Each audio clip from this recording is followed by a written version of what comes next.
হাজার হাজার লাখ লাখ কোটি টাকা বিদেশে পাচার করে শেখ হাসিনা বাংলাদেশকে একটা ভিক্ষুকের জাতিতে আর আওয়ামী লীগকে একটা চোর ডাকাত বাটপার আর ধনী লোকের পার্টিতে পরিণত করেছে। এই বেঞ্জির বিএনপি এবং জামাতের শত শত মায়ের বুক খালি করেছে।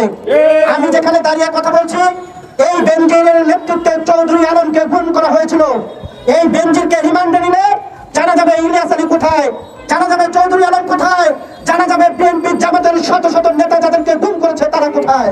প্রিয় দর্শক শ্রোতা, দেশ দেশান্তর হতে যারা আজকের বাংলা সংবাদ দেখছেন সবাইকে স্বাগত জানাচ্ছি মজলিস টিভিতে। প্রিয় দর্শক, হাতে রয়েছে গুরুত্বপূর্ণ দুটি রাজনৈতিক সংবাদ, অত্যন্ত গুরুত্বপূর্ণ সংবাদ, ভিডিওটি শেষ পর্যন্ত দেখবেন। প্রিয় দর্শক শ্রোতা, একজন রাজনৈতিক নেতা গুরুত্বপূর্ণ কিছু তথ্য দিয়ে বলেছেন সরকার দেশটাকে নিন্দুকের জাতিতে পরিণত করেছে এবং তিনি আরো গুরুত্বপূর্ণ কিছু তথ্য শেয়ার করেছেন, ভিডিওটি মিস করবেন না। অন্যদিকে আরো একজন রাজনৈতিক নেতা গুরুত্বপূর্ণ কিছু তথ্য শেয়ার করে বলেছেন বেনজির আহমেদ অতীতে হত্যা, গুম এবং নানা অপরাধের সঙ্গে জড়িত, তাকে আইনের আওতায় এনে তাকে রিমান্ডে নেওয়ার আহ্বান জানান তিনি। গুরুত্বপূর্ণ এই দুটি সংবাদ রয়েছে। দর্শক, আমি আর কথা বাড়াতে চাই না, চলুন সরাসরি আজকের মূল ভিডিওতে প্রবেশ করি। প্রথমেই দেখব এই ভিডিওটি। হাজার হাজার লাখ লাখ কোটি টাকা বিদেশে পাচার করে শেখ হাসিনা বাংলাদেশকে একটা ভিক্ষুকের জাতিতে আর আওয়ামী লীগকে একটা চোর ডাকাত বাটপার আর ধনী লোকের পার্টিতে পরিণত করেছে। প্রিয় ভাই বোনেরা, আওয়ামী লীগ কি জিনিস? আওয়ামী লীগ ভোট চুরি করে। কিভাবে চুরি করে? একবার একরকম করে চুরি করে। এর চোরের চরিত্র খারাপ। আপনারা জানেন, পকেট মারে একই রকম করে পকেট মারে। যারা শীতের চোর তারা একবার এক এক কায়দায় চুরি করে।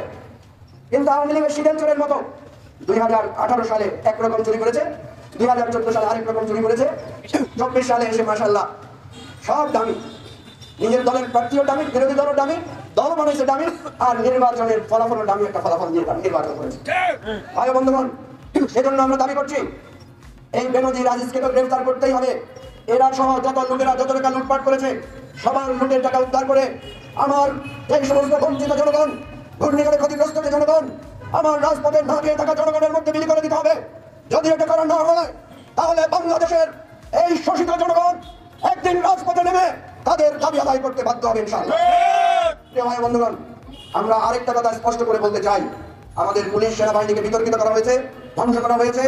আজকে এই চোর ডাকাত বাটপারেরা মিলে এমন একটা সমাজ রাষ্ট্র কায়েম করেছে যেই রাষ্ট্রের নেতৃত্বে আছে আওয়ামী লীগ।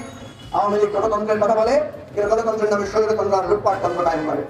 আওয়ামী লীগ মুক্তিযুদ্ধের কথা বলে, মুক্তিযুদ্ধের চেতনার কথা বলে, কিন্তু আপনারা জানেন 8000 ভুয়া মুক্তিযোদ্ধা বানাইছে আওয়ামী লীগ। এই 8000 ভুয়া মুক্তিযোদ্ধাকে প্রতি মাসে আমার 20,000 টাকা করে ভাতাও দিচ্ছে। এই ভুয়া 8000 মুক্তিযোদ্ধার নামে বাংলাদেশের আরো প্রায় 50,000 কোটি টাকা তারা লুটে নিয়েছে। আমরা হুঁশিয়ারি উচ্চারণ করতে চাই, এই 8000 ভুয়া মুক্তিযোদ্ধার তালিকা আমাদের কাছে আছে। এই মুক্তিযুদ্ধের নাম বিক্রি করে ইয়াহিয়া খানের প্রেতাত্মা হাসিনা আওয়ামী লীগকে এদেশের মানুষ কখনো ক্ষমা করবে না। মুক্তিযুদ্ধে আমাদের যে রক্ত দিয়েছে, জীবন দিয়েছে, এই জীবনের বদলা আমরা আদায় করে ছাড়বো ইনশাআল্লাহ। সংগ্রামী সাথী বন্ধুগণ, আজকে আমাদের বিক্ষোভ মিছিল হবে, আমাদের নেতৃবৃন্দ বক্তব্য রাখবেন, এরপরে বিক্ষোভ মিছিলে আমরা সামিল হব এবং আমরা দাবি আদায় না হওয়া পর্যন্ত রাজপথে আছি, রাজপথে থাকবো। খোদা হাফেজ। বাংলাদেশ জিন্দাবাদ। আমার বাংলাদেশ পার্টি, এবি পার্টি জিন্দাবাদ। এবার দেখব এই ভিডিওটি। এই বেঞ্জির বিএনপি এবং জামাতের শত শত মায়ের বুক খালি করেছে। আমি যেখানে দাঁড়িয়ে কথা বলছি, এই বেঞ্জিরের নেতৃত্বে চৌধুরী আলমকে খুন করা হয়েছিল। এই বেঞ্জিরকে রিমান্ডে নিলে জানা যাবে ইলিয়াস আলী কোথায়, জানা যাবে চৌধুরী আলম কোথায়, জানা যাবে বিএনপি জামাতের শত শত নেতা যাদেরকে খুন করেছে তারা কোথায়।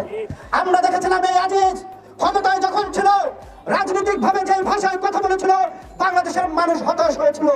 আজকে এই দুর্বৃত্তায়ন, এই ক্ষমতার অতি উৎসাহিত পুলিশ কর্মকর্তারা যেভাবে বাংলাদেশের মানুষকে মেরেছে, গুম করেছে, খুন করেছে, লুটপাট করেছে, তাদের সকল আমলনামা বাংলার জনগণের কাছে আছে।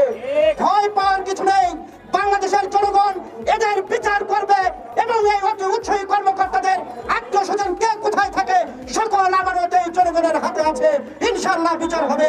এই পর্যায়ে বক্তব্য নিয়ে আসবেন আজকের প্রধান অতিথি, গণমানুষের নেতা, নাগরিক ঐক্যের সংগ্রামী সভাপতি মাহমুদুর রহমান মান্না ভাই প্রধান অতিথির বক্তব্য নিয়ে আসছেন। প্রিয় দর্শক, আশা করি আজকের রাজনৈতিক সংবাদ বাংলা খবর আপনাদের ভালো লেগেছে। ভিডিওটি শেয়ার করে দিন, সাথে থাকুন, চ্যানেলটিকে সাবস্ক্রাইব করুন। আল্লাহ হাফেজ। আসসালামু আলাইকুম।